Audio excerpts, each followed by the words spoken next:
but it does illustrate his obsessiveness about time, one of the most obsessive men ever in relation to time. When I was a boy, I loved my model train set, and my grandfather, who was a railway guard, gave me his old pocket watch, possibly to encourage me to follow in his footsteps. The watch didn't work too well, and other than leaving it laying in the thick of the action, I don't remember exactly what I did with it. Many years later, I still have it, and I'm fascinated by this link to a time when time mattered. Needing to clarify a few things about my grandfather and his watch, I called my uncle. He started off as a porter, was my recollection, and subsequently became a shunter at the old Enfield marshalling yards, now gone, I think, or largely replaced by other facilities. It was a huge marshalling yard at the time, and shunting was really pretty dangerous work.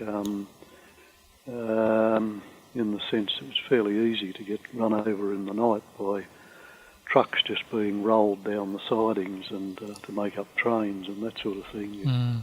And then, of course, he became a guard, which involved doing some examinations and training courses and so on. He had a Gladstone bag, which is what everybody had on the railways, which were a peculiar sort of thing, but they suited that kind of work. He'd have his billy can in it and his lunch and heaps of timetables and so on. And lots of notebooks where he kept sort of comprehensive notes on the minute-to-minute movements of the train. If you were, 2 minutes late into Central or something, the guard would get what was called a bung, a please explain note, what happened.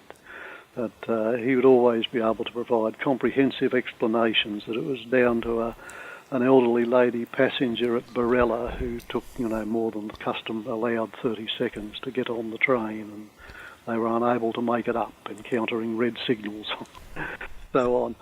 It's a famous story that it involved his going to Manly. Anyway, they took to get a particular ferry back, and they arrived at the wharf with a minute to spare, according to Dad's watch, but the ferry had gone. The watch was clearly not worth keeping, and he flung it in the harbour.